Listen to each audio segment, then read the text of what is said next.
নারী এবং পুরুষ, যুবক এবং যুবতী উভয় বন্ধু পর্দা হারিয়ে ফেলেছে। কারণ পর্দা নারী এবং পুরুষ উভয়ের জন্য ফরজ। ইচ্ছে করে ফরজ ছেড়ে দিলে সে কি নেককার না বদকার, জান্নাতি না জাহান্নামী? যদি অস্বীকার করে কাফের।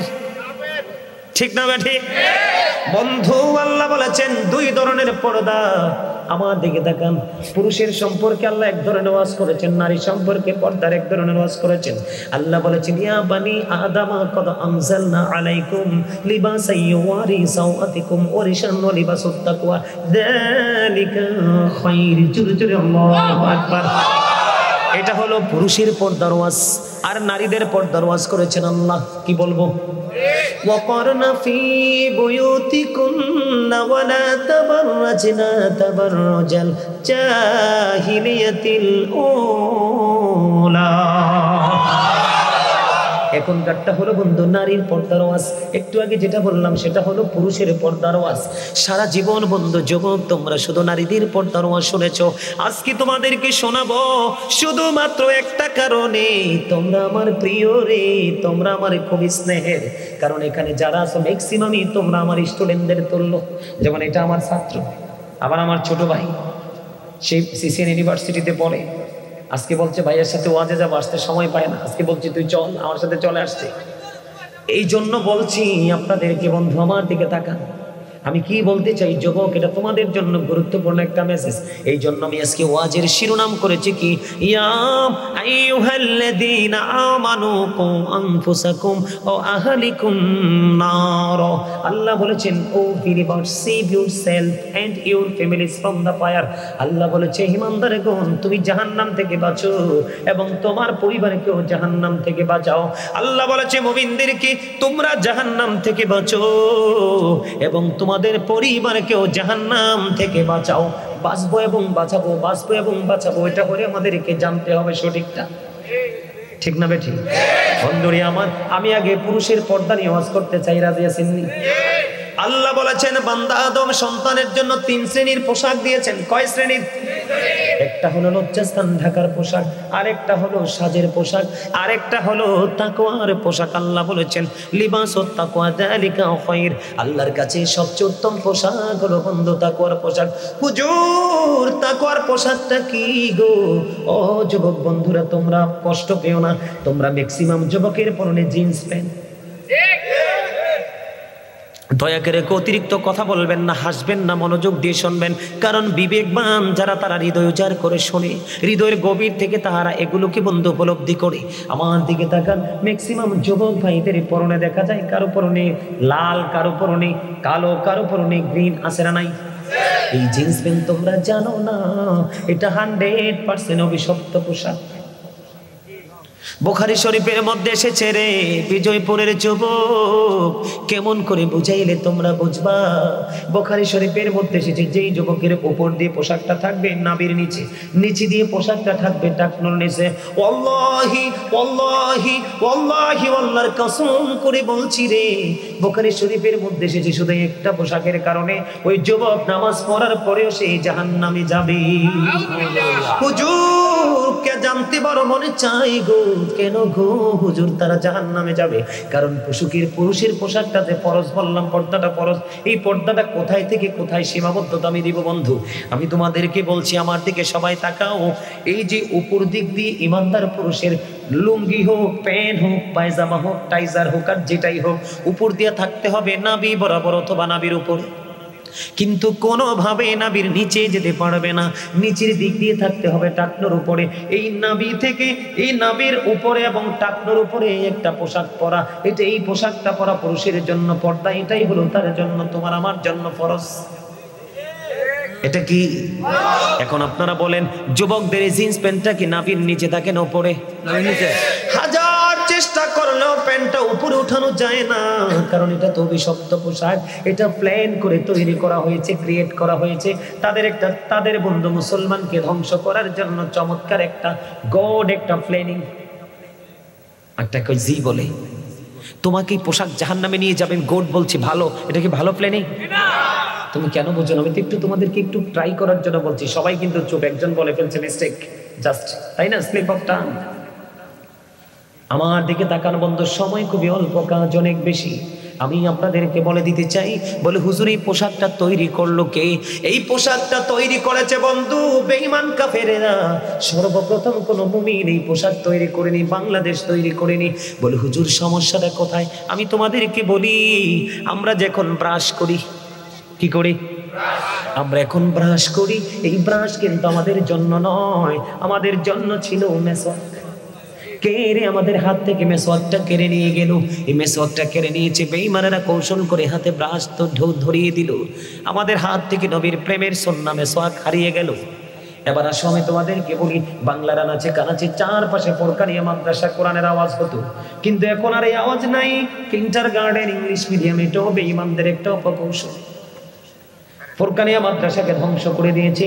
ঠিক তেমনি ভাবে নারীর জন্য পাতলা পোশাক আর পুরুষের জন্য ছোট্ট পোশাক, এটাও বেঈমান কাফেরদের একটা বন্ধু অপকৌশল। আল্লাহ কোরআনে বলে দিয়েছে, ইমানদারদেরকে ডেকে ডেকে বলেছে, ইমানদারেরা তোমরা সাবধান হও।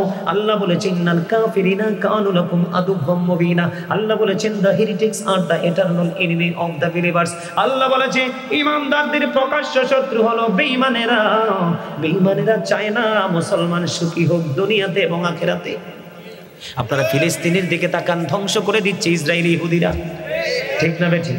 আরো জোরে বলেন।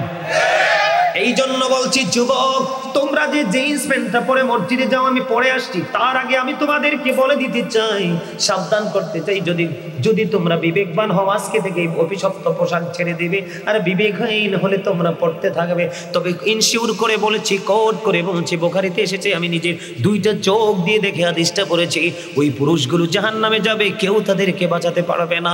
তিন শ্রেণীর মানুষকে আল্লাহ কিয়ামতের দিন ক্ষমা করবে না, দয়া করবে না, মায়া করবে না। আমার দিকে তাকাও বন্ধু, এক শ্রেণীর মানুষ হলো যারা অহংকার করে করে টাকনুর নিচে ঝুলি ঝুলি পোশাক পরে। নাউজুবিল্লাহ বলেন না। লুঙ্গি হোক, পেন হোক, পায়জামা হোক, ট্রাউজার হোক, যে কোনো পোশাকে হোক। 2 নাম্বার হলো যারা মানুষের উপকার করে খোটা দেয়। 3 নাম্বার হলো আপনাদের এদিকে দোকানপাট ব্যবসা বাণিজ্য করে কি করে না? দোকানদাররা কৌশলে কাস্টমারকে ঠকায় কিনা? পচা জিনিস দিয়ে দেখ কাস্টমারের মনের অজান্তে দেয় কি দেয় না? মূল কথা হলো মিথ্যে কথা বলে ঠকিয়ে ঠকিয়ে যারা টাকা উপার্জন করে, তাদের কোনো ক্ষমা নাই রে। ও বন্ধু, মসজিদে নববীর মধ্যে আমার নবী অবস্থান করতেছে, হঠাৎ করে এক জনৈক ব্যক্তি এসে নামাজের নিয়ত বেঁধে ফেললো। কথা বুঝবেন কিন্তু, গুরুত্বপূর্ণ হাদিস। তিনি নিয়ত বেঁধে ফেললেন, নিয়তটা বাঁধার পরে আমার নবী ডাক দিয়ে বললেন, তুমি ওযু করে আসো। লোকটা তো নিয়ত বেঁধে ফেলেছে, তিনি নামাজ নিয়ত ভেঙে ওযু করতে গেলেন। ওযু করে এসে তিনি আবার বন্ধ নামাজের নিয়ত বাঁধলেন। আল্লাহর হাবিব বললেন, তুমি ওযু করে আসো। তিনি তো নামাজের নিয়ত বেঁধে ফেলেছে, আবার নামাজের নিয়ত ভেঙে তিনি ওযু করতে গেল। ওযু শেষ হওয়ার পরে বন্ধু আবার তিনি নামাজে এসে দাঁড়ালেন, ওযু করে এসে তৃতীয়বার বললেন ওযু করতে, ওযু করে এসো। আরেকজন নবীকে প্রশ্ন করলেন, ইয়া রাসূলুল্লাহ, ইয়া হাবিবাল্লাহ, নবী গো, ও প্রাণের নবী, বারবার কেন বলছেন ওযু করার জন্য? আমার নবী বললেন, রে আমি বারবার কেন বলছি ওযু করার জন্য? তোমরা জানো না সেই যে পোশাকটা পরেছে শরীয়তের সীমা লঙ্ঘন করেছে। আল্লাহ রাব্বুল আলামিন পবিত্র কালামে হাকিমে বলে দিয়েছেন, উপর দিয়ে নাভির উপরে থাকতে হবে বা নাভি বরাবর থাকতে হবে, নিচের দিক দিয়ে এটা টাকনোর উপরে থাকতে হবে। রে যুবক রে দোল, সে তো টাকনোর নিচে বারবার পোশাক পরে দিয়ে নামাজের নিয়ত বাঁধছে, কিয়ামত পর্যন্ত নামাজ পড়তে পারবে রে, তার নামাজ আল্লাহর দরবারে কবুল হবে না। জোরে জোরে বলুন না নাউজুবিল্লাহ। বিশেষ করে কালকে জুমার দিন আমি তোমাদেরকে বলে যাব, কালকে কেউ এই জিন্স প্যান্ট পরে তোমরা কেউ নামাজে যাও না। তার কারণ হলো তোমরা মনে মনে ভাববে হুজুর নিচে দিয়ে টাকনুর উপরে বটে দিব গো।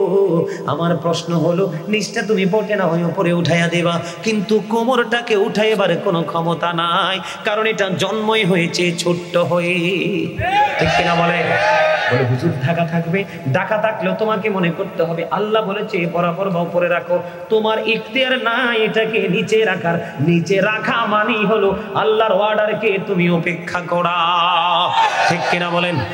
আমার কথা কি আপনাদের বুঝে আসে? এবার হযরতে আবু বকর সিদ্দিক রাদিয়াল্লাহু তাআলা আনহু প্রশ্ন করলেন, ইয়া রাসূলুল্লাহ, নবী গো, প্রাণের নবী, জানতে বড় মনে চায় গো, আমি সব সময় আমার পোশাকটা টাকনুর উপরে টাকনোর উপর রেখে পড়িগো নবী মনের অজান্তে টাকনোর নিচে চলে আসে। ইয়া রাসূলুল্লাহ, আমি কি সাজার অন্তর্ভুক্ত হব? আমার নবী বললেন, না না, যারা ইচ্ছে করে জেনে বুঝে টাকনোর নিচে পড়ে তারা সাজার অন্তর্ভুক্ত, কিন্তু যাদের পোশাকটা টাকনোর নিচে চলে যায়, মনে যখন হয় আবার তারা উপরে উঠায়, তাদের জন্য কোনো সাজা নাই।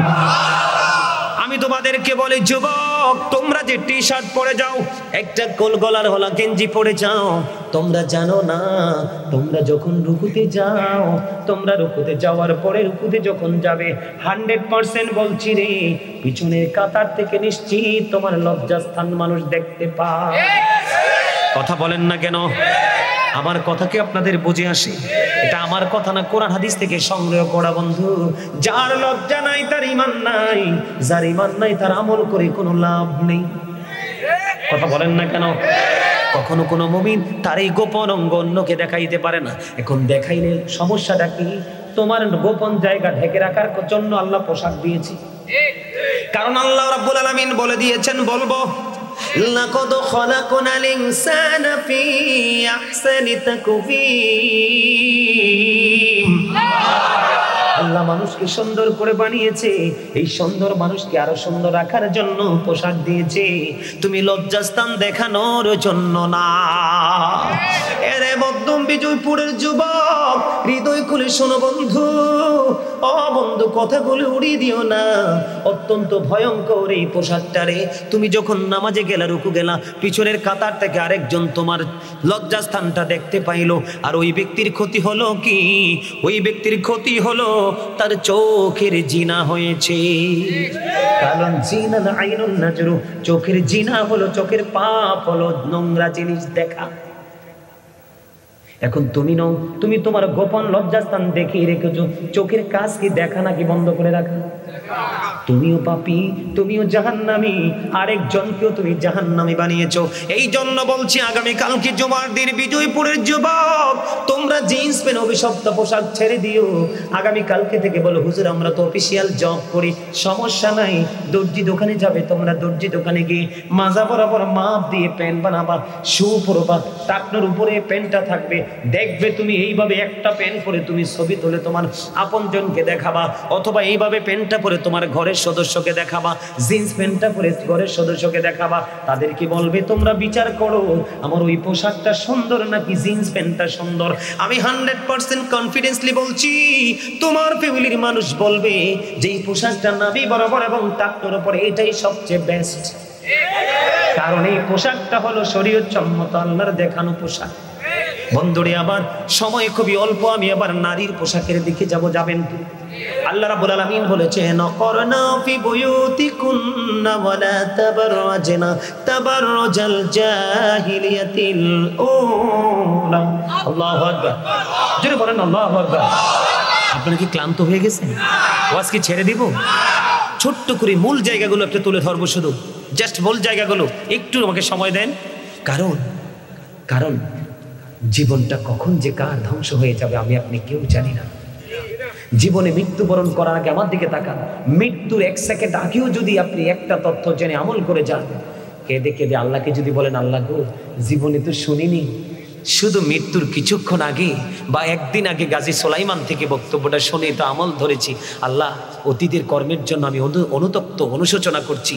এই ভাবতে ভাবতে যদি মনের অজান্তে চোখের পানি চলে আসে, আল্লাহর হাবিব বলেছেন, চোখের পানিটার পরিমাণটা যদি মাছির মাথার সমপরিমাণ হয়, কিসের সমপরিমাণ? মাছির মাথার সমপরিমাণ হয়, আল্লাহ বলেছেন আমি তোমার জন্য জাহান্নামকে হারাম করে দিলাম।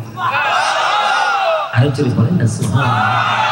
বন্ধুরে আমার, নারীর পর্দার কথাটা এই কারণে বলতে হবে, আল্লাহর জিকির করলে কি হৃদয় শীতল হয় না? আমি আমার কথা দিয়ে নিজের মনের ভাব প্রকাশ করেছি, আপনি আপনার মনের ভাব প্রকাশ করবেন। আমি বলেছি প্রেমের আলাপ করছে রাসূল মেরাজেতে গিয়ে, আসলে কি আল্লাহর সাথে আল্লাহর হাবিবের প্রেমের আলাপ হয় নাই? মুমিনের জন্য আল্লাহ রাব্বুল আলামিন গিফট হিসেবে কি মেরাজ দেয়নি? কথা বলেন না কেন? এই কথাগুলো কি অবাস্তব? কোরআন হাদিসের বিপরীত দিক থেকে এসেছে? তাহলে হাসির কারণ কি? আবার আরেকটা দেখলাম, ওই যে আমার এক কালো ভাই, কালো টুপি পরানো, উনি দেখলাম ওই ছেলেটাকে বারণ করেছে সে একটু মানে রং ঢং করতে চেয়েছিল। আমার জিকিরের যে ছন্দের সাথে কি ঢং করতে ইচ্ছে হয়েছিল? সম্মানিত উপস্থিতি, এটা জান্নাতের বাগান। এখানে যে যদি সহি নিয়ত করে কেউ এই মাহফিলের উদ্দেশ্যে রওনা দিয়ে থাকেন, আপনার প্রত্যেকটা কদমে কদমে গুনাহ ঝরে গেছে। আর আপনাদের নাম আজকে ফেরেশতাদের, রহমতের ফেরেশতাদের যে নোটবুক, যে লিস্ট, তাদের লিস্টে আপনাদের নামটা লিপিবদ্ধ হয়ে গেছে। সম্মানিত উপস্থিতি, আমি আপনাদেরকে বিনীতভাবে অনুরোধ করব, আপনারা আলোচনা শুনতে হলে আমার 3টা শর্ত আপনাদেরকে মানতে হবে। কয়টা শর্ত? তার মানে 3 কন্ডিশন। এই রাস্তায় যারা দাঁড়িয়ে দাঁড়িয়ে উচ্চ আওয়াজে কথা বলছেন, I say go to your seat, out of sight. কথা বলার আর জায়গা পান না আপনারা? বাড়ি যেয়ে কথা বলেন। আমার সামনে মাত্র 5 জন মানুষ হলে এনাফ, কারণ প্রতি 1999 জন জাহান্নামে যাবে। ওনলি 1 পারসন, একটা দলের জন্য, একটা লোকের জন্য শুধু জান্নাত বরাদ্দ। আল্লাহ বলবে গো টু প্যারাডাইস, জান্নাতে চলে যাও। এটা তামাশার জায়গা না। আমি বলবো I say go to your seat, out of sight, বাসায় চলে যাবেন। এটা তামাশার জায়গা না, এটা কোরআন হাদিসের জান্নাতের বাগান। এটা শুটিং স্পট না। এখানে যদি থাকতে হয়, স্টপ ইউর মাউথ এভরিবডি, সকলের জবানকে বন্ধ করে বসতে হবে। Second condition, you listening my lecture very attentively, আমার কথা মন দিয়ে শুনতে হবে। আপনি যদি মনে করেন যে আই সে ডোন্ট অ্যাকসেপ্টেবল, আমি বলবো I say go to your seat, out of sight. আপনি বাসায় চলে যাবেন। এটা তামাশার জায়গা না। বাংলাদেশ ধ্বংসের একেবারে ধার প্রান্তে, কারণ Islam is not only a religion but also complete code of life. পরিপূর্ণ এবং পূর্ণাঙ্গ জীবন ব্যবস্থা ইসলামের মধ্যে রয়েছে। কারণ হলো ইন্নাদ-দীনা ইনদাল্লাহিল ইসলাম, ইসলাম হলো আল্লাহর মনোনীত ধর্ম। এই ধর্মের অনুসারী হতে না পারলে আপনি যত বড়ই পাওয়ারফুল, টাকা পয়সা ধন দৌলতের মালিক হন না কেন, আমি বলবো the rich are not always happy, ধনীরা সব সময় সুখী নয়। যারা প্রেমের দিক দিয়ে ধনী, হৃদয়ের ভালোবাসার দিক দিয়ে ধনী, তাদেরকে বলা হয় গরিব। দুনিয়ার দৃষ্টিকোণ থেকে যদি বলি, the poor are born to suffer, গরিবরা জন্মগ্রহণ করেছে দুঃখ ভোগ করার জন্য। কিন্তু আমি যদি ফিউচার নিয়ে বলি, তাদের ফিউচারটা অত্যন্ত ব্রাইটনেস। কারণ যারা ফর, যারা গরিব, যারা নিরীহ, যারা অসহায়, তারা অলওয়েজ হ্যাপি। কারণ বুখারী এবং মুসলিম শরীফের হাদিসে এসেছে, আল্লাহর হাবিব বলেছেন, আমি যখন সর্বপ্রথম জান্নাতি কদমটা বাড়িয়ে দিব, বিশাল একটা দল আমার সাথে জান্নাতে যাবে। আর এই দলটা হলো পৃথিবীর গরিব মানুষ। তারা অর্থে গরিব ছিল, কিন্তু প্রেমে তারা অনেক ধনী ছিল। আওয়াজ তুলে বলেন সুবহানাল্লাহ। আরে আরো জোরে বলেন সুবহানাল্লাহ। আমি আজকে এখানে আসতাম না, এসেছি একটা কারণে, মায়ার বাঁধনে আবদ্ধ হয়ে এসেছি। আমার যে ড্রাইভার, কন্টিনিউ আমার গাড়ি যিনি চালান, আমি ড্রাইভার মনে করি না, আমি মনে করি আমার সাথে একজন সহযোদ্ধা। আমি তার রিকোয়েস্ট আজকে এখানে মাহফিলে এসেছি। এসে আপনাদেরকে দেখে অত্যন্ত খুশি হয়েছি। আপনারা এমন কোনো আচরণ করবেন না যে আচরণে আমার হৃদয় কষ্ট হয়। আপনাদের আচরণে যদি কষ্ট পাই, আমি আপনাদের মেহমান, আপনাদের সোনালী ভবিষ্যৎ নষ্ট হয়ে যাবে। কারণ আলেমদেরকে পৃথিবীর কোন মানুষের সাথে কম্পেয়ার করা যায় না। কারণ আল্লাহ বলেছেন, ইন্নামা ইয়াখশাল্লাহা মিন ইবাদিহিল উলামা। আল্লাহ বলেছেন, পৃথিবীতে আমার যে বান্দা আছে, এর মধ্যে সত্যিকারের ভয় যদি আমাকে করে থাকে, তাহলে তারা হলো হক্কানি আলেমরা। আমার ওয়াজ নয়, আল উলামা ওয়ারাসাতুল আম্বিয়া, আলেমরা হচ্ছে নবী রাসূলের বংশধর। এই আমার দিকে তাকান। আমি আপনাদের কাছে 6 ঘন্টা আলোচনা করতে আসিনি, একটা মাত্র আপনাদের কাছে আলোচনা করবো 1 ঘন্টা। যদি বলে বাবা ভালো লাগে হুজুর আরো করেন, করব, কিন্তু আপনাদেরকে বিরক্ত করে আমি কিছু করব না, কারণ আমার রাসূল নিষিদ্ধ করেছেন। সম্মানিত উপস্থিতি, আমি আপনাদেরকে বলি, এই যুগে তো এখন অনেক বেশি নিউ বিবেকবান মানুষ বের হয়েছে, যারা অতীতকে বিশ্বাস করতে চায় না। আমি ওই ব্যক্তিগুলো সম্পর্কে বলি। আল্লাহ রাব্বুল আলামিন বলেছেন, join with my dear people, come to my paradise. আল্লাহ বলেছেন join with my dear people, তোমরা আমার প্রিয় লোকেদের সাথে যুক্ত হও, কাম টু মাই প্যারাডাইস, আমার জান্নাতে চলে আসো। আল্লাহ বলেছেন ফাদখুলি ফি ইবাদি ওয়াদখুলি জান্নাতি, আমার প্রিয় লোকেদের সাথে যুক্ত হও আর আমার জান্নাতে চলে আসো। আল্লাহর প্রিয় লোক কারা? তাফসিরে রুহুল বয়ানের মধ্যে এসেছে আল্লাহর ওলিরা, তাফসিরে মাঝহারির মধ্যে এসেছে আল্লাহর ওলিরা, তাফসিরে কদরির মধ্যে এসেছে হক্কানি আলেম এবং হক্কানি আল্লাহর ওলিরা, কারণ তাদের কাছে আছে আল্লাহ রাসূলের বিধি বিধানের খনি। জোরে জোরে সুবহানাল্লাহ। আপনি তেলের খনিতে